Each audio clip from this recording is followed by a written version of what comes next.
당신은 정말로 우리 아이입니까?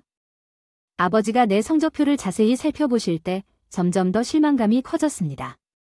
나는 존경받는 의사 가족에서 자라면서 아버지의 기대가 나를 누르는 무게를 느낄 수밖에 없었습니다. 나는 따르도록 손질되었습니다. 그들의 발자취를 따라가는 것이 제가 가야 할 자연스러운 길처럼 보였기 때문에 어릴 때부터 부지런히 추구했습니다.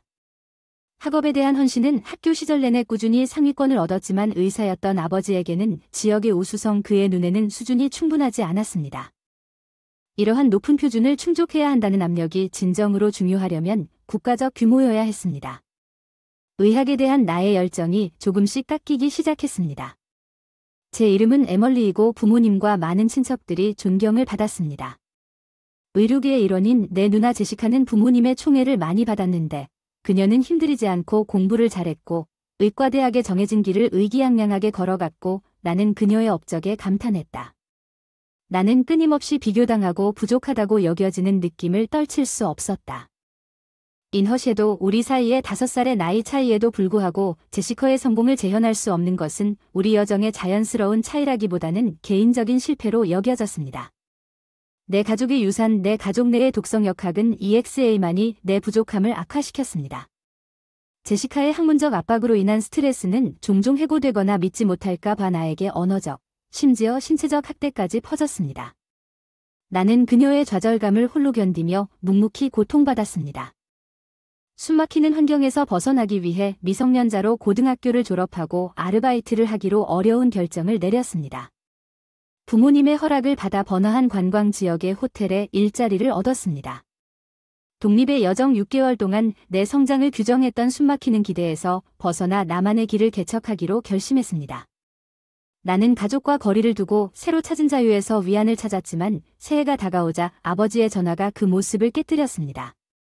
내가 일궈낸 평화는 연례 가족 모임의 주인 역할을 수행하기 위해 갑자기 집으로 소환되었습니다.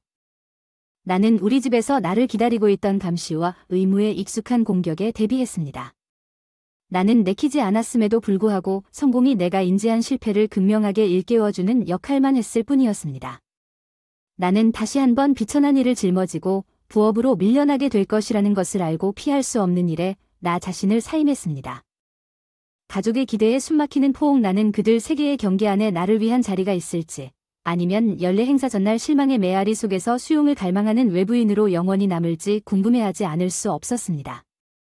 가족 모임 음식과 음료를 준비하는 것부터 밤을 새야 하는 친척들을 위해 목욕과 이불을 준비하는 것까지 익숙하지도 않은 일과의 분주한 준비에 푹 빠져 있었습니다.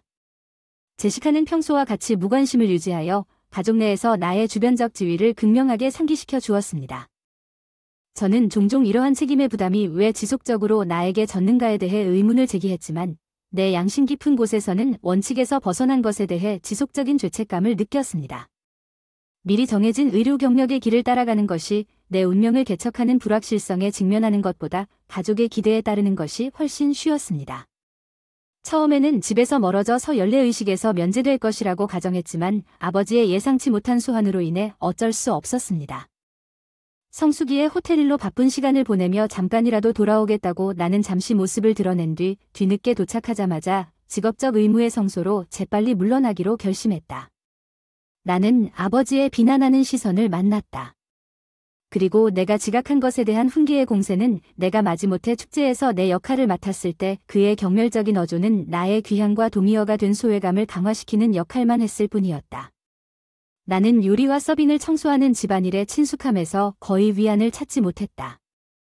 복도에 울려 퍼지는 대화와 웃음의 불협화음 속에서 음료는 가족의 따뜻함이나 유대감이 전혀 없는 기계적인 일상이 되었습니다. 나는 모임에 스며든 피상적인 동지애에서 분리된 조용한 관찰자로 남아 있었습니다. 제시커에 대한 우리 가족의 상호작용을 정의한 유독한 저류를 냉정하게 상기시켜 줍니다. 연례 동창회는 즐거움의 원천인 것처럼 보였습니다. 동료와 환자 모두에 대한 그녀의 우월함을 주장할 수 있는 플랫폼이었습니다. 그녀의 거만한 태도와 조롱에 대한 연금이 결합되어 밤이 깊어감에 따라 의료계에 대한 환멸을 느꼈고 나는 가족의 의무라는 혼란 속에서 고독의 위안을 갈망하며 그림자 속으로 더욱 물러나고 있음을 깨달았습니다. 크리스토퍼의 조롱하는 말은 내 좌절감을 더욱 가중시킬 뿐이었지만 귀중한 시간을 낭비하지 않고 침묵을 지켰습니다. 새로운 날의 새벽과 함께 봉건적 대결에 힘을 쏟았습니다. 나는 임박한 청소 및 오락 의무에 대한 부모님의 항의와 우려에도 불구하고 밤의 익명성으로 후퇴하는 가족의 숨막히는 기대의 한계에서 벗어날 기회를 잡았습니다. 나는 단호한 결정을 내렸습니다. 나 자신의 안녕을 최우선으로 생각하며 고독한 존재의 친숙한 포옹으로 돌아가기 나는 집으로 가는 버스를 탔다. 세월이 흐르면서 어린 시절의 집벽 안에 남아있던 실망과 원한의 메아리를 남기고 14순대의 집은 다음의 의식이 되었다. 기대보다는 의무이지만 일상의 단조로움 속에서 나는 가족의 의무의 혼란을 강조하는 찰나의 고독의 순간에서 위안을 찾았습니다. 친숙한 시간이 다가옴에 따라 역경에 직면하여 나를 지탱해준 탄력성을 상기시켜줍니다. 피할 수 없는 아빠의 전화. 마침내 전화벨이 울렸을 때 제시카의 이름이 화면에 번쩍이는 것을 보고 깜짝 놀랐습니다. 그녀의 예상치 못한 전화는 불안과 호기심이 뒤섞인 불안을 불러일으켰습니다. 내 안에서 최악의 상황을 두려워하며 떨면서 대답하게 되었지만 제시카의 태도는 놀라울 정도로 활기가 넘쳤습니다. 그녀가 열정적으로 대화를 시작했을 때 나는 그녀가 내 직장의 젊은 CEO에 대한 갑작스러운 관심을 본 적이 거의 없었습니다. 그녀가 최근 TV 출연에 푹 빠졌다는 사실을 공유하면서 그녀의 흥분이 눈에 띄게 나타났습니다. 나는 제시카의 갑작스러운 태도 변화를 이해하려고 애썼습니다. 그녀의 예상치 못한 소개 요청은 제시카의 대담함에 허를 찔렸다. 나는 그녀가 CEO에게 적합할 것이라는 그녀의 추정을 이해할 수 없어 더듬거렸다. 그녀의 화끈한 태도는 그녀의 성격의 현실과 충돌하여 말문이 막혔다. 제시카가 일방적인 대화를 계속하는 동안 그녀의 자신감에 나는 끼어들려고 시도했지만 그녀의 끊임없는 추진력은 대화를 다른 곳으로 이끌려는 모든 시도를 휩쓸어 버렸습니다. 절박한 순간에 나는 제시카와 추리하려고 시도하면서 결혼을 위한 모임을 주선하는 우리 가족의 전통적인 접근 방식을 상기시켰지만 그러한 관습에 대한 그녀의 무시하는 태도는 삶에 대한 우리의 관점과 삶에 대한 관점을 분리하는 광대한 틈에서 나를 더욱 환멸하게 만들 뿐이었습니다. 더 이상 그녀의 관계를 견딜 수 없는 관계 나는 브러슬리 상충되는 감정의 멜스트롬으로 소용돌이치는 내 마음을 브러슬리 종료했습니다. 그 만남은 나를 지치고 낙담하게 만들었습니다. 한 달 후 마지못해 집으로 돌아왔을 때 나와 내 여동생 사이에 갈라진 틈을 극명하게 상기시켜 주었습니다. 14세의 모임을 위해 나는 내 친척들로부터의 익숙한 비난과 조사에 대비했습니다. 호텔에서 내 일에 대해 보내는 크리스토퍼의 태도와 부모님의 은근한 실망은 그들의 눈에 내가 인식한 결점을 고통스럽게 일깨워주는 역할을 했습니다. 제시카의 조롱하는 웃음은 그녀의 잔인한 말을 깊은 상처를 입은 나의 자존심에 단검으로 찔렀습니다. 특이한 반항의 순간에 나는 오랫동안 표면 아래에서 끓어오르던 억눌린 좌절과 원한을 참을 수 없어 그녀를 향해 맹렬히 공격했습니다. 아버지는 제가 인지한 범법에 대해 사과를 요구하면서 뚜렷한 분노를 불러일으켰지만 가족 간의 불화에도 불구하고 나는 카타르시스를 느낄 수밖에 없었습니다. 그 속에서 해방의 순간이 저를 덮쳤습니다. 익숙한 계절이 다가옴에 따라 오랫동안 내 존재를 규정했던 숨막히는 기대감 나는 아빠의 피할 수 없는 전화에 대비했지만 마침내 전화가 울렸을 때 화면에 제시카의 이름이 깜박이는 것을 보고 깜짝 놀랐습니다. 그녀의 예상치 못한 전화는 혼합된 불안을 불러일으켰습니다. 그리고 내 안의 호기심은 최악의 상황을 두려워하며 떨면서 대답하게 만들었지만 제시카의 태도는 놀라울 정도로 활기차고 열정적으로 대화를 시작했습니다. 나는 직장에서 젊은 CEO에 대한 그녀의 갑작스런 관심이 나를 사로잡는 것을 거의 목격하지 못했습니다. 최근 텔레비전 출연에 대한 그녀의 열광을 공유했습니다. 나는 제시카의 갑작스런 태도 변화를 이해하기 위해 애썼습니다. 제시카의 대담함에 허를 찔린 자신에게 소개시켜달라는 그녀의 예상치 못한 요청에 어리둥절했습니다. 나는 그녀가 적합한 짝이 될 것이라는 그녀의 추정을 이해할 수 없는 단어를 더듬었습니다. CEO의 경우 그녀의 화끈한 태도가 그녀의 성격의 현실과 충돌하여 제시카가 일방적인 대화를 계속하면서 자신감에 직면하여 말문이 막혔습니다. 나는 끼어들려고 시도했지만 그녀의 끈질긴 추진력은 대화를 다른 곳으로 이끌려는 모든 시도를 휩쓸어 버렸습니다. 그녀 자신의 바람직함과 내가 하찮다고 생각되는 것에 대한 오만한 가정은 나를 절망의 순간의 대화에서 발판을 찾기 위해 애쓰게 만들었습니다. 나는 제시카에게 결혼을 위한 모임을 주선하는 우리 가족의 전통적인 접근 방식을 상기시켜주면서 제시카에게 추리를 시도했지만 그녀는 그러한 것에 대한 무시하는 태도를 보였습니다. 컨벤션은 더 이상 그녀의 관계를 견딜 수 없는 삶과 관계에 대한 우리의 관점을 분리하는 광대한 틈을 강조하면서 더욱 환멸을 불러일으켰습니다. 나는 브러슬리로 전화를 끊었습니다. 상충되는 감정의 남성과 소용돌이치는 내 마음은 만남으로 인해 지치고 낙담했습니다. 한 달 후 14신년 모임을 위해 마지못해 집으로 돌아왔을 때 나와 내 여동생 사이의 격차가 생각났다. 나는 호텔에서의 내 직업에 대한 크리스토퍼의 거만한 발언과 함께 내 친척들의 비난과 조사에 익숙한 공세에 대비했다. 부모님의 엷게 가려진 실망감은 그들의 눈에 보이는 나의 결점을 고통스럽게 일깨워 주었지만 제시카의 조롱하는 웃음이 그녀의 잔인한 말을 가장 깊은 곳까지 찔렀습니다. 그것은 이미 상처받은 자존심의 단검이 되었습니다. 오랫동안 표면 아래에서 끓어오르던 억눌린 좌절감과 원한이 아버지의 분노를 촉발시켰습니다. 아버지는 제가 인지한 범법에 대해 사과를 요구했지만 가족 간의 불화가 공중에 무겁게 떠 있음에도 불구하고 저는 어찌할 수 없었습니다. 그러나 익숙한 계절이 다가옴에 따라 내 존재를 오랫동안 정의해왔던 숨막히는 기대감 속에서 잠시 해방의 순간을 씻어내는 카타르시스를 느꼈다. 피할 수 없는 아빠의 전화에 대비했지만 마침내 전화가 울렸을 때 나는 혼났다. 제시카의 이름이 화면에 번쩍이는 것을 보고 그녀의 예상치 못한 전화는 불안과 호기심이 뒤섞였습니다. 내 아내는 최악의 상황을 두려워하며 겁에 질려 대답하도록 촉구했지만 제시카의 태도는 놀라울 정도로 활기가 넘쳤고 그녀가 갑자기 관심을 보이는 것을 거의 본 적이 없는 열정으로 대화를 시작했습니다. 내 직장의 젊은 CEO는 나를 깜짝 놀라게 했고 그녀는 최근 그의 TV 출연에 푹 빠졌다는 사실을 공유하면서 그녀의 흥분이 뚜렷이 드러났다. 나는 제시카의 대담한 태도에 허를 찔린 제시카의 예상치 못한 요청에 어리둥절한 태도에 갑작스러운 변화를 이해하려고 애썼다. 그녀가 CEO에게 적합할 것이라는 그녀의 추정을 이해할 수 없는 말로 더듬거렸다.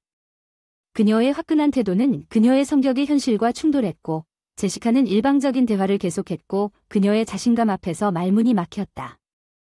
끼어들었지만 그녀의 끈질긴 추진력은 대화를 다른 곳으로 돌리려는 모든 시도를 휩쓸어 버렸습니다. 자신의 바람직함과 내가 하찮다고 생각하는 것에 대한 그녀의 오만한 가정은 절박한 순간의 대화에서 발판을 찾으려고 애쓰게 만들었습니다. 결혼을 위한 모임을 준비하는 우리 가족의 전통적 접근 방식, 그러나 그러한 관습에 대한 그녀의 무시하는 태도는 더 많은 환멸을 불러일으킬 뿐이었습니다. 삶에 대한 우리의 관점과 관계에 대한 우리의 관점을 분리한 광대한 틈을 강조하면서 그녀의 관계를 더 이상 견딜 수 없었습니다. 나는 잔인하게 내 마음이 소용돌이치는 통화를 끝냈습니다. 상충되는 감정의 멜스트롬으로 인해 나는 지치고 낙담하게 되었습니다. 한 달 후 14신년 모임을 위해 마지못해 집으로 돌아왔을 때 나와 내 여동생 사이의 격차가 극명하게 상기되었습니다. 나는 익숙한 비난과 조사의 공세에 대비했습니다. 내 친척들로부터 호텔에서의 내 일에 대한 크리스토퍼의 거만한 말과 부모님의 은근히 가려진 실망은 그들의 눈에 내가 인식한 결점을 고통스럽게 일깨워 주었지만 제시카의 조롱하는 웃음이 그녀의 잔인한 말을 가장 깊이 베고 이미 상처받은 나를 단검으로 찔렀습니다. 나는 그녀가 오랫동안 표면 아래에서 끓어오르던 억눌린 좌절과 분노를 억제할 수 없다고 맹렬히 비난했습니다. 나의 폭발은 아버지에 대한 분노를 촉발시켰고 아버지는 아직 내가 인지한 범법에 대해 사과를 요구하면서 뚜렷이 분개했습니다. 가족 간의 불화가 무겁게 떠돌고 있음에도 불구하고 나는 카타르시스를 느끼지 않을 수 없었다. 익숙한 계절이 다가옴에 따라 오랫동안 나의 존재를 정의해왔던 숨막히는 기대감 속에서 해방의 찰나의 순간이 나를 덮쳤다. 피할 수 없는 아빠의 전화. 마침내 전화가 울렸을 때 제시카의 이름이 화면에 번쩍이는 것을 보고 깜짝 놀랐다. 그녀의 예상치 못한 전화는 불안과 호기심이 뒤섞인 불안을 불러일으켰다. 내 안에서는 최악의 상황을 두려워하며 떨면서 대답하게 했지만 제시카의 태도는 놀랍게도 이상했다. 그녀가 열정적으로 대화를 시작하면서 활기가 넘쳤습니다. 나는 직장에서 젊은 CEO에 대한 그녀의 갑작스런 관심을 본 적이 거의 없었습니다. 그녀가 최근 TV 출연에 푹 빠졌을 때 그녀의 흥분이 눈에 띄었습니다. 나는 제시카의 갑작스러운 태도 변화를 이해하려고 애썼습니다. 그녀의 예상치 못한 소개 요청에 제시카의 대담함에 허를 찔린 나는 그녀가 CEO에게 적합할 것이라는 그녀의 추정을 이해할 수 없어 더듬거렸다. 그녀의 화끈한 태도가 그녀의 성격의 현실과 충돌하여 나는 말문이 막혔다. 제시카가 일방적인 대화를 계속하는 동안 그녀의 자신감에 대해 나는 끼어들려고 시도했지만 그녀의 끊임없는 추진력은 대화를 다른 곳으로 돌리려는 모든 시도를 휩쓸어 버렸습니다.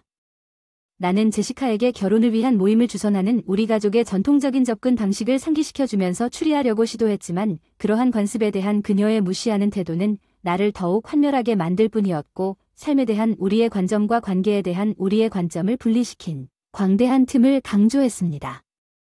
그녀의 관계를 더 이상 참기 위해 나는 브러슬리로 상충되는 감정의 멜스트롬으로 소용돌이치는 내 마음을 통화를 끝냈습니다. 만남으로 인해 지치고 낙담하게 되었습니다. 한 달 후 마지못해 집으로 돌아왔을 때 나와 내 여동생 사이의 격차를 극명하게 상기시켜 주었습니다. 14세의 모임 나는 호텔에서의 내 직업에 대한 크리스토퍼의 거만한 발언과 부모님의 희미하게 가려진 실망과 함께 친척들로부터의 익숙한 비난과 조사의 공세에 대비하여 그들의 눈에 내가 인식한 결점을 고통스럽게 일깨워 주었지만 그것은 제시카의 것이었습니다. 그녀의 잔인한 말을 가장 깊이 베는 조롱하는 웃음은 이미 상처받은 자존심의 단검이 되었습니다. 특이한 반항의 순간 나는 오랫동안 표면 아래에서 끓어오르던 억눌린 좌절과 원한을 참지 못하고 그녀를 향해 맹렬히 공격했습니다. 나의 아버지는 내가 저지른 범법에 대해 사과를 요구하면서 분개했지만 가족 간의 불화가 공중에 무겁게 떠 있었음에도 불구하고 숨막히는 기대감 속에서 해방의 순간이 나를 덮치는 카타르시스를 느낄 수밖에 없었습니다. 내 결심의 불길만 타올랐던 아빠의 분노를 무시하고 내 존재를 오랫동안 정의했다. 나는 대담한 독립선언을 했다. 올해 이후에는 더 이상 이곳에 오지 않을 것이다 선언했다. 내 집이 문으로 다가가자 갑자기 바깥에서 소란이 일어나 입구를 들여다보며 내 주의를 끌었습니다. 나는 어린 시절 살던 집의 황량한 주변 환경과 극명한 대조를 이루는 매끄러운 디자인의 고급스러운 자동차를 끌어당기는 광경을 만났습니다. 부모님과 제시카가 집에서 나왔을 때 깜짝 놀랐습니다. 저명한 인물이 차에서 나오자 혼란과 호기심이 뒤섞인 표정. 제시카는 초현실적인 운명의 뒤틀림 속의 CEO라고 외치며 눈을 크게 뜨고 흥분을 느꼈습니다. 한때 제시카의 열광의 대상이던 제시카의 존재가 이제 내 앞에 서 있다. 인생이 예상치 못한 변화에 대한 증거로 내가 새로 찾은 소속사를 주장할 기회를 잡을 수 있었다. 나는 그를 약혼자로 소개했다. 계시는 내 가족에게 충격과 불신을 불러일으켰다. 임박한 결혼에 대한 깨달음. 나는 더 이상 가족의 기대에 얽매이지 않는다는 것을 상기시켜주는 힘있는 느낌을 느꼈습니다. 알렉산더와 함께라면 나는 가족의 부담을 덜어준 나를 고맙게 여기는 파트너를 찾았습니다. 집을 떠난 후 과거의 원한과 이루지 못한 기대의 무게로 나는 새로운 기회를 받아들이고 새로운 호텔의 성공적인 개업과 알렉산더와의 결혼으로 내 인생의 길을 개척하는 자아 발견의 여정을 시작했습니다. 수평선. 나는 새로운 낙관주의와 흥분으로 미래를 바라보고 있음을 발견했습니다. 내 개인 생활과 직업 생활 모두 번창하고 있었습니다. 과거의 가장 어두운 순간을 헤쳐나가고 어린 시절의 그림자를 뒤로하고 저를 이끌어준 탄력성과 결단력에 대한 증거입니다. 나는 이 이야기를 보고 나서 앞에 놓인 무한한 가능성을 마침내 자유롭게 받아들일 수 있다는 것을 알았습니다. 당신은 어떻게 생각하십니까? 그러면 여자와 그의 결혼에 대한 다른 이야기는 없습니다. 무슨 일이 일어날지 기대합시다. 나는 단지 당신과 결혼했기 때문에 내가 침대에 누워 병들고 있는 동안 사랑하는 남편의 말이 칼처럼 허공을 가르며 미소를 지으며 말했다. 내가 그를 위해 꼼꼼하게 짠 스카프와 장갑은 쓸모없고 쓸데없는 것으로 간주되어 버려졌다. 남편이 성장한 것이 분명했다. 우리 결혼에 지쳤고 우리 노조에 대한 그의 불만이 그의 냉담한 말로 드러났습니다. 실망과 상처가 내 안에서 소용돌이쳤지만 나는 우리 상황의 가혹한 현실에 그에게 직면해야 한다는 것을 알았습니다. 그는 모든 것이 자기 뜻대로 되고 있다고 생각했을지 모르지만 곧 깨닫게 될 것입니다. 그의 실수. 나는 그 깨달음이 그를 때렸을 때 그가 어떤 표정을 지을지 궁금해하지 않을 수 없었습니다. 그 생각은 내 입술에 쓰라린 웃음을 가져왔고 약간의 만족감이 물씬 풍겼습니다. 이것은 첼시 테일러의 이야기입니다. 내 이름은 첼시이고 지난 5년 동안 몇 년 동안 저는 남편 잭과 결혼했습니다. 자녀가 없음에도 불구하고 우리는 서로의 회사에서 위안을 찾았습니다. 그래서 저는 제게 힘든 직업 때문에 종종 그를 집에서 멀리 떨어져 있게 하고 결혼 생활에 외로운 복도를 혼자서 돌아다녀야 한다고 생각했습니다. 나는 쉬는 날에도 나와 함께 시간을 보내는 그의 헌신이 그의 사랑에 대한 증거라는 믿음에 집착했습니다. 나는 한때 그의 상사였던 아버지를 통해 잭을 만났습니다. 잭은 나에게 전업주부가 되라고 제안했고 나는 그 역할을 받아들였습니다. 함께 삶을 꾸려나가고 싶다는 희망으로 이 결정은 나에게 재봉, 운동과 같은 관심과 취미를 추구할 수 있는 기회를 제공했고 잭의 부재로 인해 생긴 공백을 메우려는 시도로 재봉과 뜨개질은 나의 피난처가 되었고 나는 온 마음을 쏟아부었다. 매년 겨울 잭을 위한 스카프와 장갑을 만드는 데 영혼을 바쳤고 그의 감사의 마른 바느질에 대한 나의 열정을 불러일으켰고 겉보기에는 특권을 누리는 삶의 모습에도 불구하고 나는 이 취미를 미래의 아이와 공유하겠다는 생각을 소중히 여겼습니다. 2년 전 갑작스런 질병으로 인해 잭이 처음에 내 치료에 전념했던 병원에 도착했습니다. 그의 빈번한 방문과 지원에 몸짓은 그 불확실한 시기에 나에게 희망을 주었고 나는 우리가 이 시련에서 그 어느 때보다 더 강해질 것이라는 믿음에 매달렸습니다. 몇 달이 지나면서 그의 방문 빈도는 줄어들었고 잭이 오랜 부재 끝에 마침내 방문했을 때 우리 사이의 거리가 점점 더 멀어지는 것을 느끼기 시작했습니다. 그는 거친 경멸의 말과 함께 압도적인 타격 이혼 서류를 전달했고 한때 사랑했던 그의 태도는 차갑고 무관심하게 변했습니다. 그의 갑작스러운 결정에 나는 비틀거렸다. 그는 내 질병과 우리 결혼 생활에 따른 부담을 이혼 사유로 언급했다. 그의 냉담함은 우리의 행복한 삶에 대한 환상을 산산조각냈고 잭은 냉담하게 우리 결혼 생활을 해산했다. 나는 보상을 받을 수밖에 없었다. 내가 그를 위해 사랑스럽게 만든 스카프와 장갑은 이제 귀찮은 것으로 여겨졌습니다. 그의 감사를 받을 가치가 없었습니다. 그것은 그가 우리 관계를 얼마나 소중하게 여기는지, 그리고 아버지의 부재에도 불구하고 우리 상황의 가혹한 현실에 맞서 씨름해야 했다는 것을 완전히 상기시켜주는 것이었습니다. 회사에서 처음 1년 동안 역경 속에서도 자신의 진정한 모습을 드러낸 잭의 태도는 일에 대한 약속과 함께 꼼꼼하게 방문을 조정했습니다. 나는 아버지가 은퇴하기 전에 직장에서 자신의 미덕을 칭찬하는 모습을 거의 시각화할 수 있었습니다. 병든 아내를 돌보는 헌신적인 남편은 그가 이 외관을 꼼꼼하게 만들었고 그가 원하는 전부인 그의 동료들로부터 존경을 얻었음이 분명했으며 내가 이러한 생각을 공유했을 때 질병이 나에게 닥쳤을 때 그가 마침내 내 가치를 깨닫는 것을 두려워한 것처럼 보였습니다. 놀랍게도 그는 제가 당신에 대해 언급할 때마다 직장일이 더 쉬워졌다고 인정했습니다. 모두가 동정심을 갖고 저를 친절하게 대했습니다. 약간의 추가 작업을 함으로써 저는 부지런하고 책임감이 있다는 칭찬을 받았고 휴식이 필요하면 제가 할 수 있는 모든 것을 했습니다. 내 아내였다고 말하면 충분했고 그는 후회하지 않고 내 상황을 능숙하게 활용하여 나에게 알려지지 않은 방식으로 내 이름이 다음 승진에 올라있다고 말했습니다. 그들은 모두 바보이지만 나는 당신의 병 때문에 비들지고 있다고 덧붙였습니다. 듣는 동안 불쾌한 미소가 내 시선을 떨어뜨렸고 그의 말을 마친 후 그것을 들어 올렸을 때 내가 사랑했던 남자는 사라진 것 같았고 남은 것은 그의 진정한 본성을 잘 드러내는 뒤틀린 미소뿐이었습니다. 내가 도움이 될 수 있다면 좋을 것 같아요. 다시는 엇갈리니까 잘 지내라고 나는 더 이상 소용없게 이혼 서류를 반납했다고 말했고 그는 이혼이 확정된 채 급히 떠났고 나는 얼마 후 병원에서 퇴원하고 내 소식을 듣고 조용히 울면서 부모님과 함께 집으로 돌아왔다. 아버지의 분노가 치밀어 올랐다. 나는 그가 그런 사람일 것이라고는 전혀 예상하지 못했다고 소리쳤다. 그러나 그것은 더 이상 나에게 중요하지 않다. 나는 아버지를 달래고 이해심이 완전히 자리 잡으면 부모님 집으로 이사하고 싶다는 뜻을 표현했다. 그동안 행복했던 일 나는 부모님과 함께 살기로 결정했고 그 전에 남편과 함께 살던 집을 방문하고 싶은 충동을 느꼈지만 도착하자마자 현관문 잠금 장치가 고장나는 문제에 부딪혀 부모님을 당황하게 했고 눈빛을 교환했다.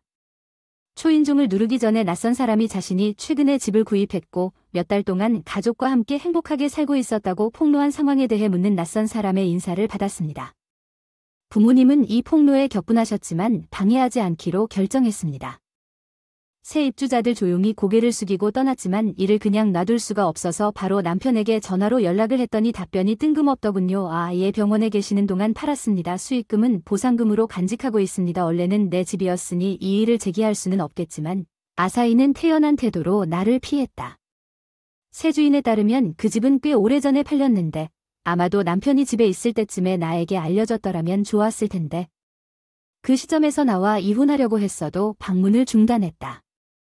협의 없이 집을 판 것은 말도 안 되는 일이었다. 비록 서명서 제출로 법적으로 이혼이 마무리됐지만 퇴원 후 보상과 재산 분할에 관해 논의하기로 합의한 상태였다. 다음 주에 예정되어 있었는데 남편이 일방적인 조치를 취해서 믿을 수 없을 정도로 더 당황스러웠던 것은 그의 명백한 후회가 없다는 점이었습니다. 그래서 저는 침착하게 전화로 그에게 알렸습니다. 당신은 정말 모르고 있는 것 아닌가요? 다음 주에 연결을 끊기 전에 설명하겠습니다. 걱정되는 부모님에게 문의했습니다. 아버지에게 앞으로 있을 일을 준비하는데 도움을 요청하면서 계획을 공유했습니다. 다음 주에 예정된 회의 때문에 시간이 부족하지만 필요한 문서를 수집할 것임을 이해합니다. 우리는 어떻게든 관리할 것입니다.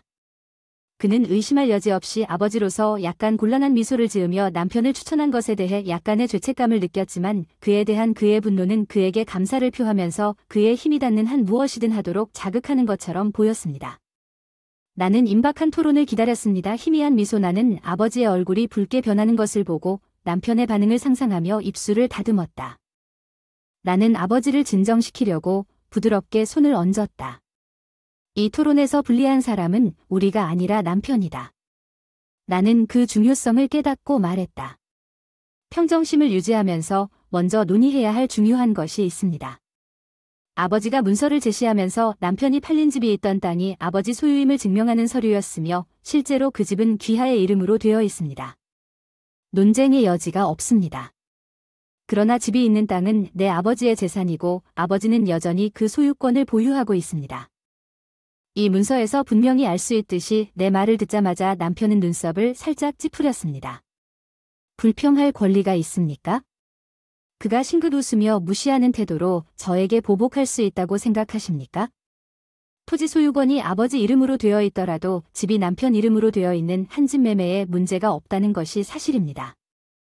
나는 남편이 집을 팔기 전에 이 문제를 조사했음이 틀림없다는 것을 인정했으며 실제로 그의 행동에는 법적인 문제가 없었지만 이것은 집을 구입한 가족에 대한 법적 관점에서만 볼 수 있으며 이는 집을 팔지 않은 중요한 문제를 일으킬 수 있습니다. 그렇지 않지만 우리에게 땅에 대한 권리가 있다는 점을 생각하면 아버지가 그곳에 사는 가족에게 임대료를 요구할 수 있다는 점을 고려하면 상황이 그들이 들은 것과 다르기 때문에 문제가 발생하지는 않을 것입니다. 나는 아버지도 나도 그런 일을 할 생각이 없다고 침착하게 설명했습니다. 그러나 이것이 우리가 땅에 대한 권리를 아무데가 없이 포기하겠다는 뜻은 아닙니다. 이 경우 우리가 취할 조치는 우리가 떠나라고 요구할 정도로 가지 않을 가족에게 땅을 파는 것입니다.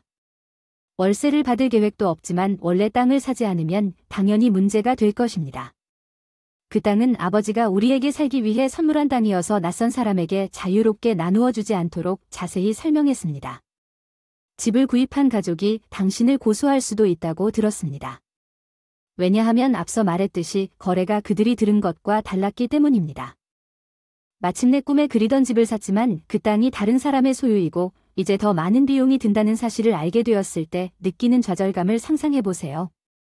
아버지의 토지 소유권 증명을 얻은 후 우리는 즉시 가족에게 가서 상황을 이해하고 있다고 설명했습니다. 그들은 문제가 있으면 판매자의 책임이므로 여기서 협상이 잘 진행되지 않으면 결국 나를 고소하게 될 것이라고 추론했습니다.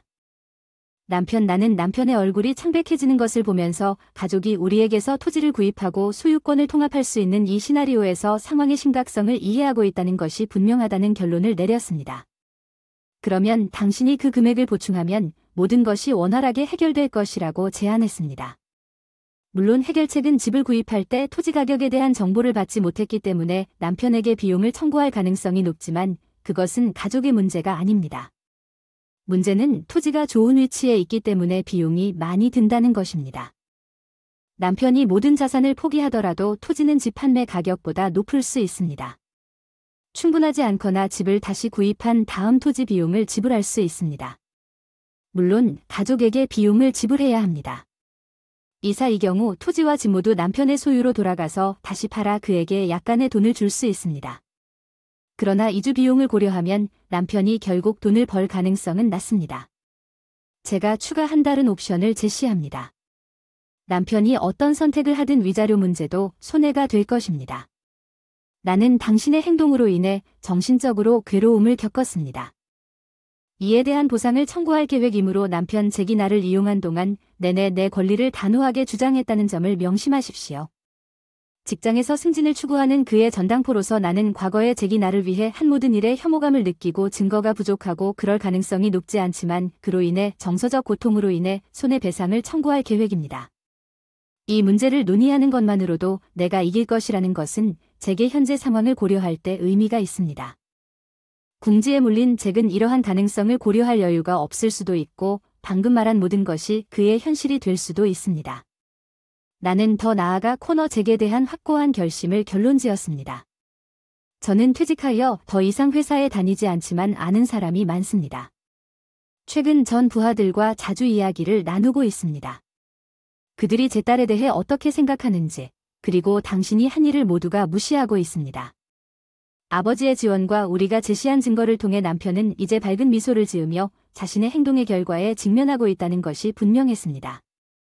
아버지는 이 소식을 전달했고 잭은 마침내 자신이 회사에서 쌓아온 지위와 상황의 심각성을 파악했습니다. 나와 그 사람이 내 동의 없이 집을 팔아 챙긴 돈은 더 이상 그 사람의 통제권 안에 있지 않았어. 이제 다음은 어떻게 해야 할지 의논하자. 나는 두 손을 꼭 맞잡고 따뜻한 미소를 지으며 나눴던 미소는 변함없었다. 잭은 전에는 우리 파티 이후로 그 어느 때보다 빛을 발한다고 확신했지만 바로 이 회의의 균형에 당신의 자산의 운명이 달려있다는 것을 깨닫기를 바랍니다. 잭이 할 수 있는 것은 억지로 웃는 눈물뿐이었습니다. 그의 눈에는 후속 협상이 나에게 유리하게 기울었고 잭은 위자료를 지불하는 것을 인정했습니다. 우리는 또한 잭이 집이 서 있던 땅에 대한 청구서를 지불하기로 합의했으며 나중에 우리는 이전 집의 새로운 거주자에게 결국 전달했지만 모든 사람들에게 전달했습니다. 잭은 이러한 토론에서 승리를 거두었고 아버지가 시작한 소문이 회사 내에서 퍼지기 시작하여 잭의 명성을 훼손하고 고위 경영진이 제기한 우려로 인해 승진 가능성이 지연되었습니다. 속삭임은 잭을 전문 서클에서 활동시키면서 AUST를 계속 퍼뜨립니다. 결국 아버지가 잭이 사임을 했다는 소식을 나에게 알려주기 전까지 나는 모든 것을 카르마의 탓으로 돌리지는 않겠습니다. 그러나 잭이 달성했다고 믿었던 것은 단지 일시적일 뿐이라고 믿었던 의도가 드러날 때 부당하게 얻은 이익은 쉽게 사라질 수 있습니다. 나는 현재 살고 있습니다. 부모님 집에 계시고 수업이 부족할 때 재봉 수업을 운영합니다. 비록 내 열정을 아이들과 공유하고 싶은 꿈은 이루지 못했지만 이웃 아내와 아이들과 같은 참석자들과 함께 적당한 수입을 얻었습니다. 내가 좋아하는 것을 다른 사람에게 기쁨으로 전하는 일이 나에게도 성취감을 준다는 것을 깨달았다. 유치원에 다니던 어린 소년이 엄마의 디저트를 열심히 쳐다보던 기억이 물씬 풍긴다. 내 맞은편에 앉은 내 손자도 동갑일 텐데도 불구하고 그 앞에서 식사를 하고 있는데 배가 으르렁거렸다. 음식을 엄마와 나눠달라고 소리 없이 간청했다. 내 이름은 엘리자베스이고 나는 65세다.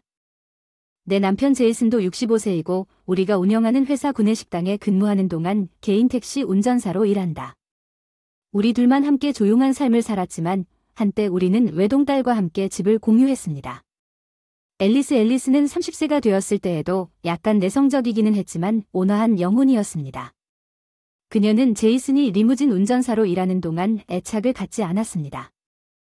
회사 임원의 아들 단골 고객 그들의 로맨스는 빠르게 꽃피웠고 결혼으로 번영하는 가족이 되었습니다. 그녀의 남편 리처드는 키가 크고 부유하고 교육 수준이 높았습니다. 경력에서 성공을 향한 궤도에 있었지만 우리가 은퇴 연령이 다가옴에 따라 그는 기반과 겸손을 유지했습니다. 그는 아낌없이 연장했습니다. 그의 지원 리처드는 제이슨의 택시 벤처에 재정적 지원을 제공했고 회사 구내식당에서 제가 일할 수 있도록 도와주었습니다. 우리는 그에게 결혼 후 1년 동안 큰 감사를 표했습니다. 앨리스는 유쾌한 소년 글렌을 낳았습니다. 병원에서 우리가 본 아기는 가득했습니다. 엄청난 기쁨을 가져다주는 활력과 매력 그것은 무한한 행복의 시간이었습니다. 앨리스를 연결하려는 시도에도 불구하고 딸과 손자를 마지막으로 보는 시간이 될 것이라는 사실은 거의 알지 못했습니다. 그들의 일상은 전염병이 닥쳤고 재회 없이 몇 년이 지났지만 우리는 외로움을 느꼈습니다. 우리는 아무 소식도 좋은 소식이 아니라는 생각으로 스스로를 위로했습니다. 아마도 올해 새해를 맞이하여 오늘 쉬는 날에 다시 모일 것입니다. 작년 10년 카드를 정리하고 이름과 수량을 꼼꼼하게 확인하는 테이블. 제이슨이 연휴 동안 택시 운전사로 바쁜 일정을 알고 있기 때문에 우리 딸과 그녀의 가족은 모험을 할 수 있는 동안 한 번도 방문하지 않았는지 한숨을 쉬었습니다. 단독 방문을 제외하고 매년 스튜디오 초상화가 포함된 새해 카드의 딸과 손자의 유일한 모습이 도착합니다. 이 스냅샷은 소중히 간직됩니다. 작년의 카드가 이전의 형식적인 딱딱한 포즈를 반영한 그들의 일상을 보고 싶습니다. 환하게 웃는 아이들이 등장하는 동료와 친구들, 그럼에도 불구하고 그들의 가족은 우리 가족과 마찬가지로 그들의 일입니다. 제이슨은 야간 근무를 마치고 집으로 돌아갈 것이라고 결론을 내렸습니다. 그는 오늘 폭설로 인한 추위를 극복하기 위해 저녁 식사로 냄비를 요청했기 때문에 점심 준비를 시작해야 합니다. 연하장을 정리하고 소매를 걷어 올리는데 초인종이 딩동딩동 아무 준비도 하지 않았고 잠정적으로 배달도 기대하지 않았는데 문을 열자 살짝 지친 모습의 딸과 꽤 오랫동안 보지 못한 손자가 보였다. 엄마 무슨 일로 갑자기 여기까지 오셨는지 미리 알려주셨어야 했는데 잘 오실 거면 어서 들어오세요. 어쨌든 밖은 춥지 않나요? 나는 그들이 문을 닫은 것을 환영했고 그들 뒤에 물방울이 그들의 어깨에 흩뿌려졌기 때문에 수건을 건네주고 안으로 안내했는데 그때 문틀에 손을 얹고 바닥이 긁힐 정도로 깊게 절을 했다. 무슨 일이야? 엄마 왜 갑자기 찾아와? 예상치 못한 요청에 나는 다시 당황스러워졌는가? 그녀의 탄원은 그녀의 남편이 원격으로 일하고 주변의 어린아이와 집중하는 것이 어렵다는 것을 알았습니다. 그녀는 글렌의 근무가 끝날 때까지 내가 돌볼 수 있기를 바랐습니다. 아이를 비난할 수는 없습니다. 내 손자를 힐끗 쳐다보니 그는 눈을 아래로 꼿꼿이 세우고 대화를 잊어버린 듯 눈을 내리깔고 딸에게 조용히 말하면서 시선을 떼라고 권유했는데 우리는 이에 대한 준비가 전혀 되어 있지 않습니다.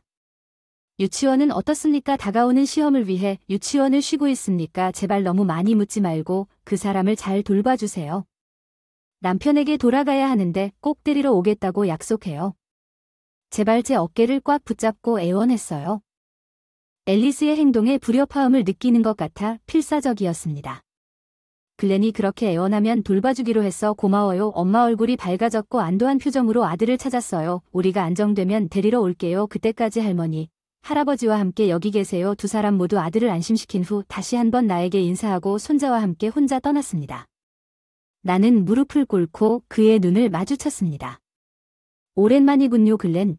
많이 컸군요. 이제 몇 살이신가요? 나는 4살입니다.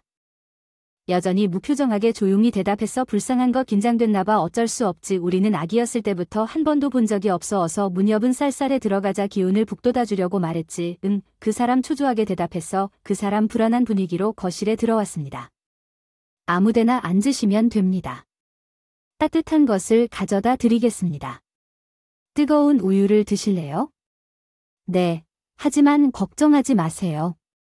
그는 정중하게 대답했고 나는 우유를 데우고 준비하는 그의 성숙한 말에 눈썹을 치켜떴습니다. 차나는 그를 찾으러 돌아왔다. 그리고 머뭇거리며 가장자리에 앉아 그 사람이 긴장을 풀 수 있도록 어떻게 도와줄 수 있을까 고민하다가 그 사람의 배낭에 눈이 떨어졌어요. 갈아입을 옷을 가져오셨나요? 배낭 안을 좀 살펴봐도 될까요? 아마도 좋아하는 장난감이 있거나 우리가 이야기할 수 있는 것이 있을지도 모른다고 제안했어요. 미소. 글렌이 나한테 배낭 건네줘서 안을 들여다봐도 괜찮아. 옷 속 옷 중요한 서류와 활동 서적을 찾았는데 장난감은 없어. 꽤 학자야. 너 공부 열심히 하지 않니? 아마도 그의 성숙한 태도는 학교 지원을 위한 것이었을 거야. 내 감탄을 이끌어내서 살짝 고개를 끄덕이고 보이지 않는 마음의 아픔에 찡그린다. 본능적으로 머리를 쓰다듬자 그는 움찔했다. 눈에 띄게 미안해. 놀라게 하려는 건 아니고 누군가 갑자기 내 머리에 손을 대면 무서울 수도 있지. 그 사람의 불안한 눈빛을 눈치채고 억지로 웃었어. 오, 미안하다고 중얼거렸다. 깜짝 놀라게 해서 사과할 필요는 없어. 눈밭에 나온 것 같아. 목욕을 시키자. 점심 준비할게. 편히 쉬고 마음대로 하라고 내가 말했고 나가자마자 바스락거리는 소리를 내며 액티비티 북에 푹 빠져있던 방. 이런 그를 보면 나는 어쩔 수 없이 미간을 찌푸린다. 내 딸이 어떤 삶을 살고 있는지 그리고 그가 연설을 주도하고 있는 그의 배낭 내용물 그의 태도가 모두 나를 불안하게 만들었다. 입학의 압박감에도 불구하고 너무 긴장해서 볼 수가 없어요. 당분간 손자와 함께 시간을 보낼게요. 얼른 손자의 해맑은 미소를 보고 싶어요. 플라이 새우튀김 볶음에서 점심 메뉴를 바꾸기로 했어요. 이라면서 밥과 당근을 볶습니다. 목욕이 준비됐다는 목소리가 들렸습니다. 작업 중간에 손을 멈추고 손자 글렌에게 말했습니다. 목욕이 준비되었습니다. 활동책은 목욕하고 몸을 따뜻하게 해야 합니다. 먼저 깨달음을 말했어요. 뜬금없네요. 잠깐만 목욕 좀 할 수 있나요? 머리와 몸도 씻을 수 있나요? 너무 어렵다면 할아버지를 기다려야 할 수도 있습니다. 할아버지는 조금 있으면 집에 오실 텐데. 글렌이 고개를 저었습니다. 아니 괜찮아. 나 혼자 목욕할 수 있어. 그는 격식을 갖춘 말을 그만뒀고 나는 미소를 참으며 예상치 못한 변화에 내 뺨이 이완되는 것을 느꼈다. 나는 그에게 친절하게 말했다. 다행이다. 부엌에서 할 일이 아직 남아있으니 너는 혼자 들어가야 할 테니 천천히 몸을 풀고 탈의실로 데려가서 수건을 건네주고 물건이 어디에 있는지 보여주고 무슨 일이 생기면 호출 버튼을 누르라고 말한 다음 문을 부드럽게 닫아도 됩니다. 샤워 소리가 들리니 괜찮은 것 같았다. 나는 걱정을 풀고 거실로 돌아와 주방 조리대 위에 10여 년 동안 만들지 못한 반찬들을 늘어놓고 주방 일을 계속했다. 우리가 가지고 있던 가장 큰 접시에 여러 가지 요리를 다 정리했다.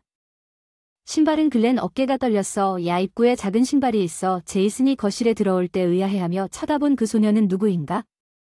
집에 온 것을 환영한다. 이 사람은 우리 손자 글렌이다. 그는 이제 4살이야. 이제 성장하지 않았나요? 앨리스가 오늘 그를 데려와서 물었습니다. 잠시 보살펴달라며 상냥하게 앞으로 밀고 설명했다. 잘자. 글렌 많이 컸구나. 나를 기억해. 나는 내 할아버지야. 남편이 은은하게 활짝 웃으며 나를 바라보며 말했다. 나는 미소를 지었고 글렌은 고개를 숙였다. 안녕히 주무세요. 글렌은 아직도 어리둥절한 표정으로 나직하게 당신도 괜찮을 거라고 말했어요. 나는 그를 테이블에 살며시 앉히고 접시와 수프를 그 앞에 놓자 그의 표정이 밝아졌습니다. 이것은 할머니의 특별한 아이들 점심입니다. 즐겨보세요. 독특해요. 식당에서 익힌 기술로 만든 아이들 점심 볶음밥 위에 올려놓을 작은 깃발도 만들었습니다. 욕실에 있는 동안 자랑스럽게 말한 그는 즉시 포크를 집어들었다가 뭔가를 깨달은 듯 잠시 멈췄습니다. 찡그린 표정을 지으며 물었지만 아직 훈련도 안 했고 만점도 못 받았어. 무슨 말인지 이해도 못하고 멍하니 곧 남편이 머리 닦고 나오더니 아, 애들 밥이네. 맛있을 것 같아. 밥 먹을까? 공부는 중요하지만 아이는 배고프면 안 돼. 글렌 남편이 격려하며 격려해줬다. 손자는 포크로 천천히 밥 몇 알을 입에 가져가더니 안도한 듯 맛있다고 중얼거렸다. 남편이 뒤에서 뭔가 속삭여서 안심했어요. 야야, 너 다친 적도 없고 무슨 일이라도 있었? 네 갑작스러운 일이라니 무슨 말이야? 내가 당황해서 물었지. 난 바이올린만큼 건강에 하나도 없어. 피부 긁으면 손가락 다치면 일에 지장이 생길까봐 조심하고 있어요. 잘했다고 대답했는데 남편이 억지로 웃어서 어리둥절한데 의아해하다가 셋이서 저녁 식사 자리에 모여서 식사 준비를 했어요. 테이블 그런데 우리 손자는 자제하면서 음식을 갉아먹고 있었는데 너무 많으면 억지로 하지 않아도 괜찮다. 부드럽게 잘 말했지만 천천히 먹으면 배부른 건 아니지 않나? 나는 늘 나눠 먹는다. 엄마와 함께라면 음식이 너무 맛있다는 걸 알아. 엄마가 맛보셨으면 좋겠다고 덧붙였습니다. 그는 엄마와 함께 나누었다고 덧붙였습니다. 남편이 갑자기 벌떡 일어나서 방에서 나갔고 글렌의 말을 이해할 수 없게 되자 제이슨을 불렀는데 그 사람이 그랬어요. 대답이 없자 스마트폰을 쥐고 돌아와서 나에게 무슨 일이냐고 손짓했다. 나는 이상하게도 앨리스 집에 전화를 걸었다. 그는 우리 딸에게 거의 전화를 하지 않는다. 표정이 심각하게 혼란스럽다고 말했다. 나는 그녀가 대답을 해서 기뻐서 유선 전화를 눌렀다. 내가 물었단 말인가? 남편에게 물었지만 내가 묻기도 전에 그는 계속해서 진지한 말투로 들어라. 앞으로 일어날 일에 대해 목소리를 높이지 말고 그냥 가만히 있어라. 나는 이해하지 못했지만 등에서 식은땀이 흐르는 것을 느꼈다. 이전에 본 적 없는 강렬한 미소를 지으며 그는 우리 손자 옆에 무릎을 꿇고 부드럽게 말했습니다. 글렌 엄마 사랑하세요. 글렌은 살짝 고개를 끄덕이고 글렌이 입술을 깨물자 물어보자마자 아래를 내려다보며 떨기 시작했습니다.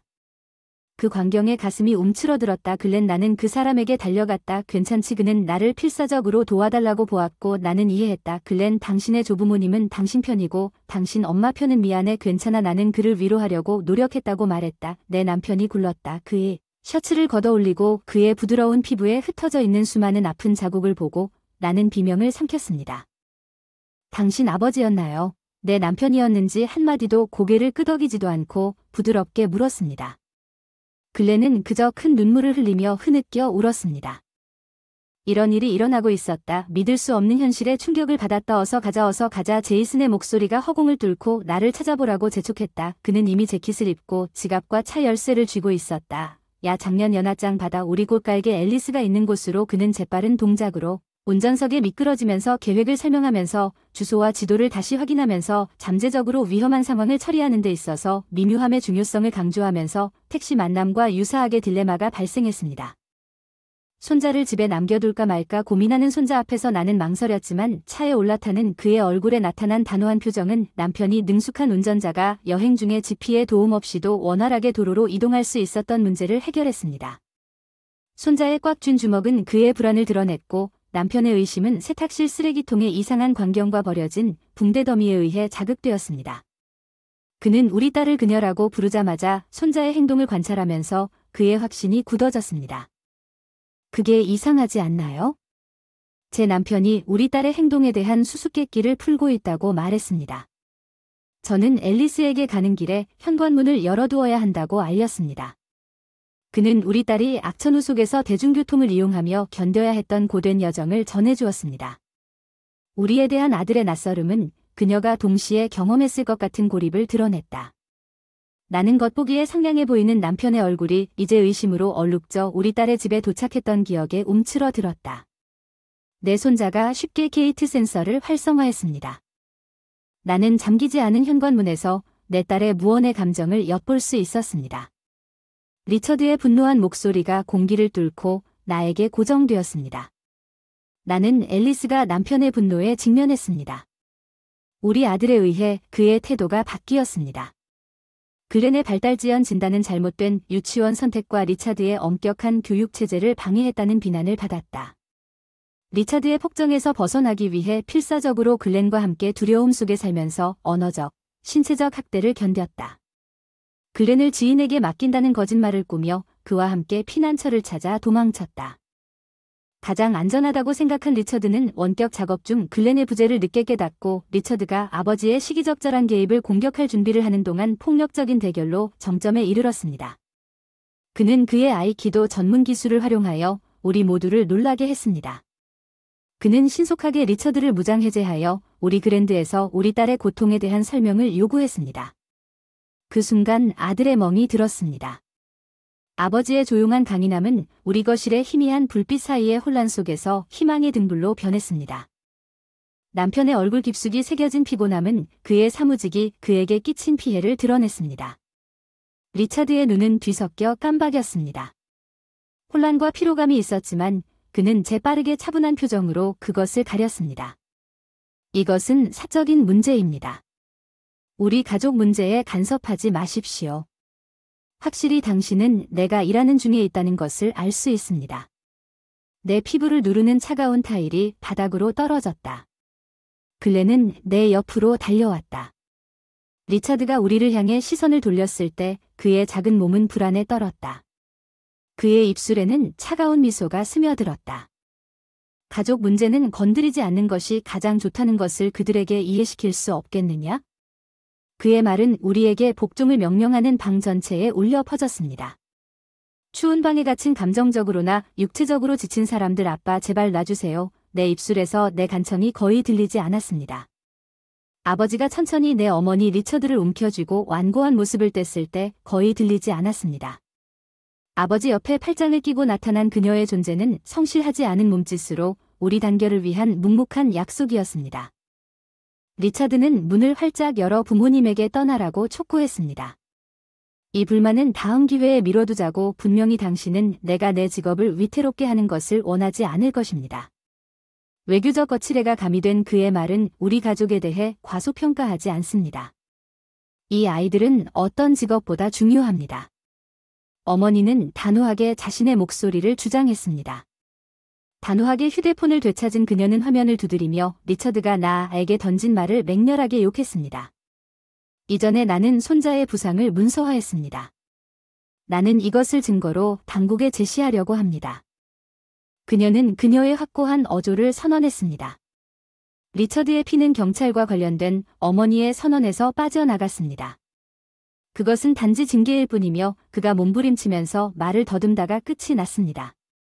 그의 행동을 정당화하기 위해 내가 그를 위해 간단한 식사를 준비하는 동안 그는 우리의 풍요로운 생활 방식에도 불구하고 그의 어머니에게 그것을 먹이겠다고 주장했습니다. 당신은 당신의 가족에게 괜찮은 식사를 제공하지 못했습니다. 우리 어머니는 그녀의 말에 끼어들었고 리처드는 말문이 막혔습니다. 내 용기에 리처드에게 말했어. 우리는 이 결혼을 이렇게 계속할 수는 없어. 이 결혼을 끝내자고 나는 간청했다. 내 목소리는 결단력으로 떨리고 있었다. 리처드의 반응은 내 몸에서 비자발적인 바보를 불러일으켰다. 과거 수년간의 복종에서 태어난 반사작용 나의 이혼 시도는 신속하게 이루어졌다. 그의 위협과 강압에 거부했지만 이제 이 중요한 순간에 직면했습니다. 저는 한 줄기 희망을 보았습니다. 제발 이혼을 통해 저와 우리 아이를 이 고통에서 해방시켜달라고 간청했습니다. 제 말 속에는 절박함이 스며들어 리처드의 아내에게 말하는 게 누구라고 생각하시나요? 방이 울려 퍼지는 굉음이 우리 아들이 눈을 질끈 감게 만드는데 당신이 존경심이 없을까 두려워 눈을 감았습니다. 나와 이혼하는 것이 어떤 영향을 미치는지 이해합니까? 나는 헌신적인 가족의 가장이라는 이미지를 키워왔습니다. 우리의 호화로운 생활 방식 더 프레스티지 나는 모든 것을 제공합니다. 나는 감사할 자격이 있습니다. 불평하지 않고 그는 리처드의 타이가 가라앉자 자격이 뚝뚝 떨어지는 그의 말을 천둥처럼 불렀습니다.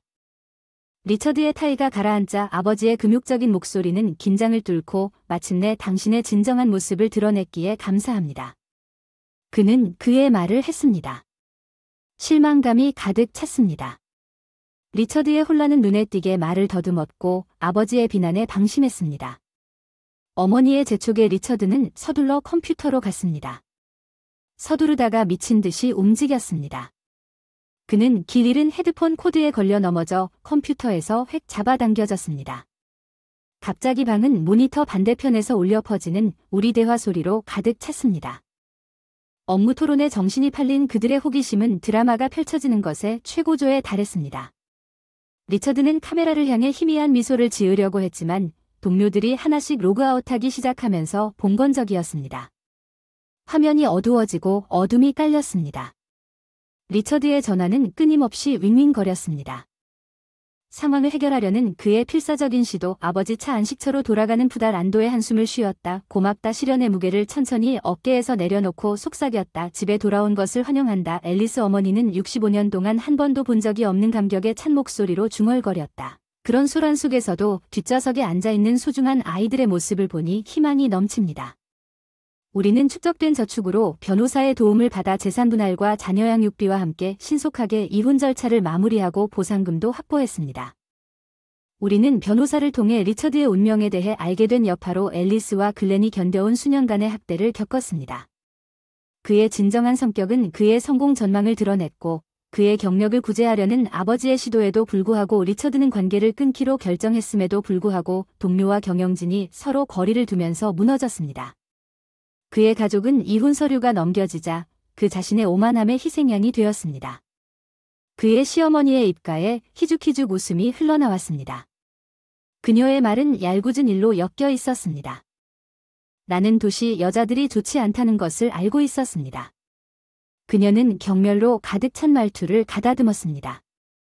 화자의 맹렬한 반박에 불붙는 신경질적이다. 너희들은 정말 뻔뻔스럽다. 그렇다면 나 없이 내 남편만 결혼식에 초대했어야지. 애초에 왜 나를 여기로 끌고 왔는지 분노와 좌절감이 표면으로 솟아올랐다. 그녀가 시어머니의 냉담한 행동에 직면하면서 화자는 문제에 대한 남편의 공모에 직면했을 때 비난이 앞뒤로 던져지면서 대결이 확대되었고 화자는 시어머니의 비합리성을 변명하고 그녀의 분노를 더욱 키울 뿐이었습니다.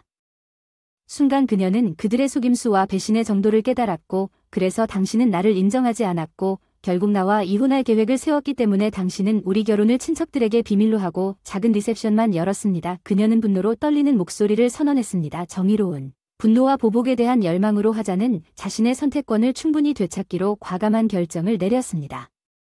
원하는 이혼을 해드립니다. 쓸모없는 남편이나 비열한 가족은 필요하지 않습니다. 그녀는 마음속으로 결심하고 택시를 부르고 시댁의 소란스러운 혼란을 뒤로하고 자신의 아파트 안식처로 물러났습니다. 이혼의 여파는 화자가 자기 발견과 권한 부여의 여정을 시작하면서 해방감을 가져왔습니다.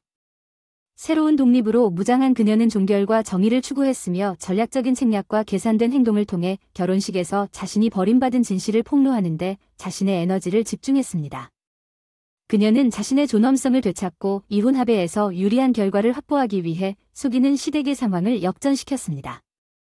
먼지가 가라앉고 진실이 밝혀지자 화자는 자신이 견뎌낸 고통과 배신에도 불구하고 유해한 결혼의 족쇄에서 승리를 거두며 나왔다는 사실에서 위안을 찾았습니다. 그녀는 배운 교훈을 받아들이고 새로운 낙관주의로 미래를 바라보았습니다.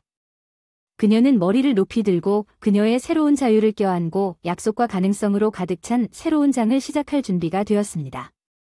그녀는 이번 달에 전기 요금이 급등했기 때문에 돈을 모아두었다고 설명했고, 또한 그녀는 진공청소기 수리를 위해 자금을 할당해야 한다고 말했습니다. 나는 더 이상 답답함을 참지 못하고 불만을 토로했지만 그녀는 내 수입이 부족해서 금전적 부담이 내 책임이라고 반박했다. 제이크가 한심한가 봐, 내 남편이 말했다. 그래서 당신은 집안의 일인 것처럼 로라의 지시를 맹목적으로 따르고 있다. 머리가 지배력을 주장하는 것이 중요합니다. 그렇지 않으면 상황은 악화될 뿐입니다.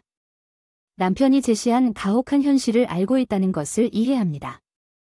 특히 현재 제이크만큼 감정적으로 취약한 사람에게는 삼키기 힘든 이야기지만 제이크에게는 꼭 필요한 깨달음입니다. 상황의 심각성을 파악하기 위해 조용히 고개를 끄덕인 후 제이크는 또 다른 골치 아픈 세부 사항을 공유했습니다.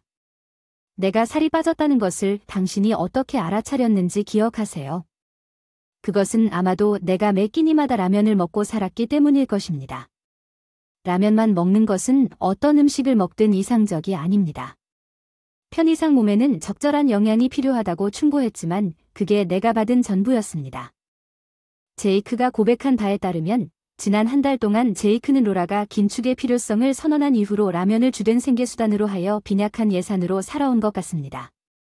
로라에게 재정적 레인지를 맡기기로 한 그의 이전 결정으로 인해 항의하기가 어려워졌지만 그들의 심각한 상황을 고려하면 제이크는 오늘 밤 침묵을 지킬 여유가 없다는 점을 고려하면 당신은 우리와 함께 있을 것이라고 나는 주장했습니다.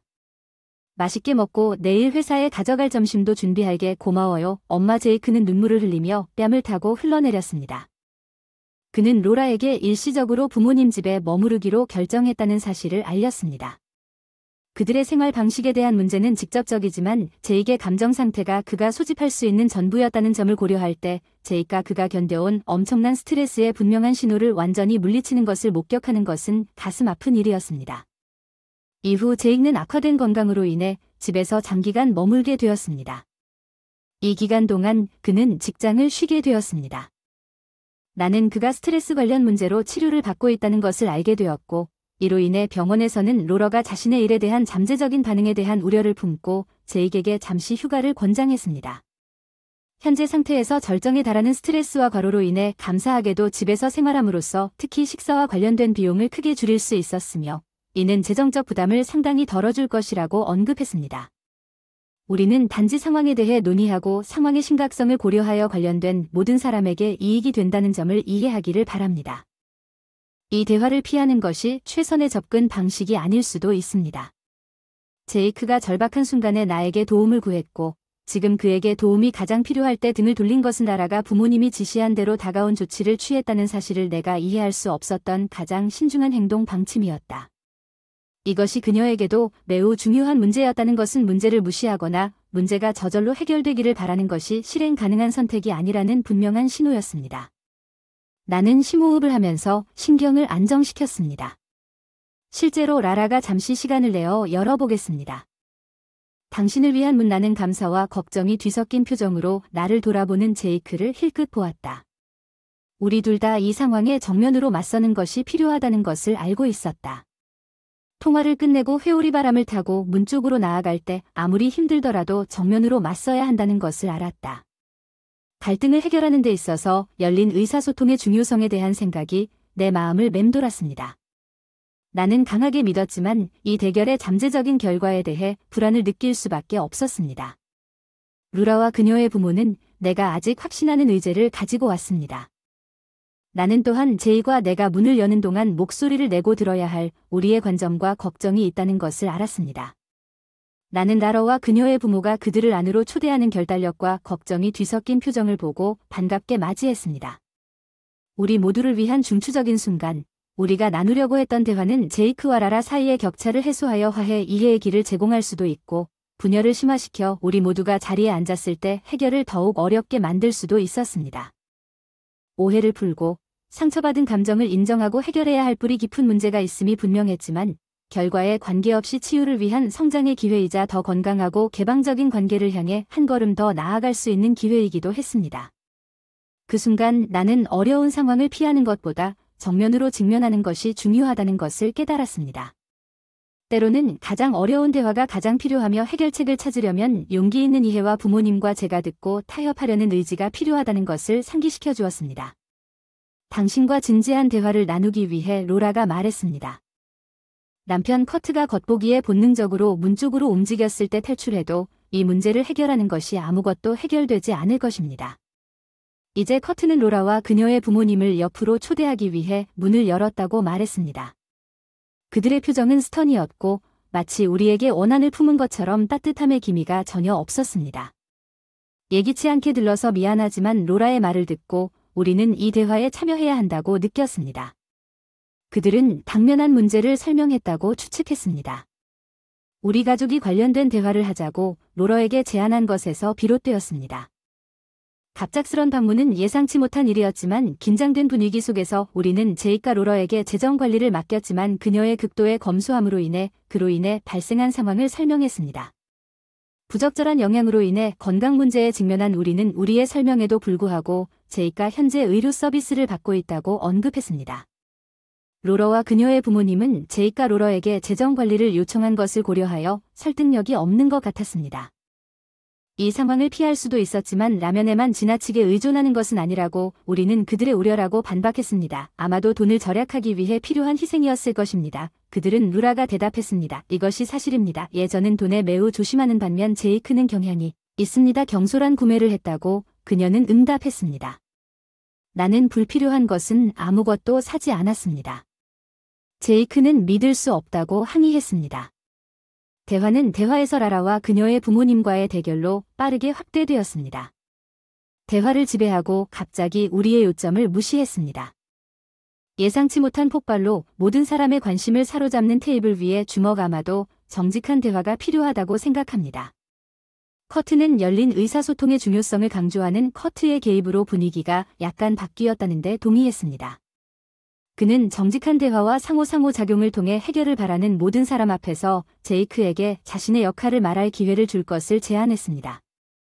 제가 항상 알았던 제 남편이 좀 더 명확하게 드러날 수 있도록 토론을 연기하자고 제안한 상황을 고려하면 조만간 해결책에 동의하겠습니다.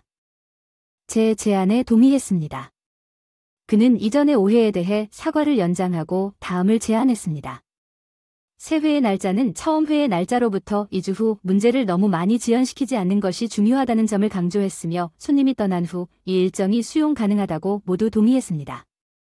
남편과 대면하지 않을 수 없었습니다. 지연하려는 그의 의지에 당황했습니다. 회의에서는 그것을 우리 아들 제이크의 실수를 암묵적으로 인정하는 것으로 해석했습니다. 그러나 남편은 자신의 입장이 제이크의 행동을 고발하는 것이 아니며 이유 없이 상대방을 비난하려는 시도도 아니라고 저를 안심시켰습니다. 그의 근거는 라라의 비정상적인 노력이 생각을 불러일으켰습니다. 그리고 그녀의 부모는 상황이 이상해 보였을 때 일반적으로 별거에 대한 논의나 좀 더 절제된 접근을 기대할 것입니다.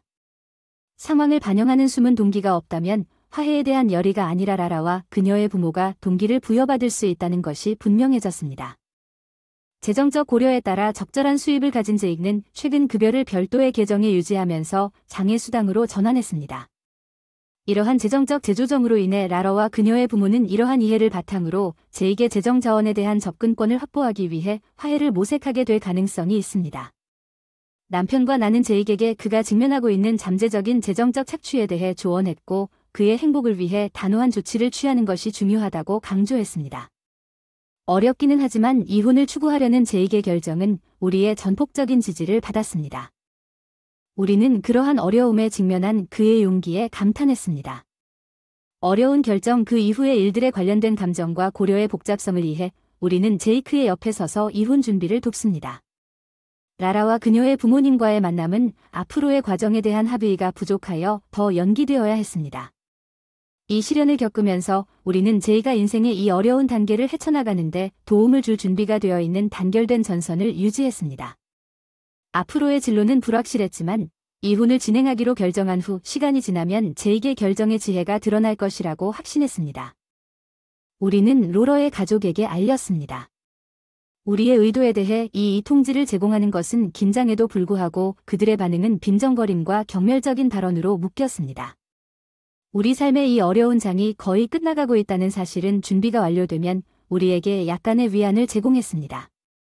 우리는 그들의 응답을 간절히 기다렸습니다. 로러 그리고 그녀의 아버지는 그 순간까지 그들에게는 생소한 개념인 이혼 조정에 대한 갑작스런 언급에 눈에 띄게 당황하고 혼란스러워하면서 우리 문 앞에 도착했습니다. 로러의 아버지는 특히 우리가 이혼을 추진하는 이유를 짐작할 수 없어서 격분했습니다. 그의 딸은 결코 이혼을 하지 않을 것입니다. 결혼이 계속될 것이라는 인상을 받았기 때문에 그들의 분노는 이해할 수 있었습니다. 그러나 우리는 결심했고 되돌릴 수 없었습니다. 우리는 이혼 결정이 최종적임을 강조하고 침착함을 유지할 것을 촉구했습니다. 그들은 우리의 결정을 존중하고 떠났지만 로러의 가족이 특히 제익을 재정적으로 착취했다는 비난이 날아오면서 상황은 더욱 커졌습니다. 우리는 로러가 전년도에 직장을 그만두고 겉보기에 편안하게 살고 있다는 사실을 밝혀낸 사립탐정을 고용했다고 밝혔습니다. 제이크의 수입은 이 폭로에서 커져가는 분노를 진정시키기 위해 아무것도 하지 않은 로라의 아버지로부터 약한 사과를 받았습니다. 제 남편의 좌절감은 제이크가 힘들게 번 돈으로 후회 없이 살아가는 것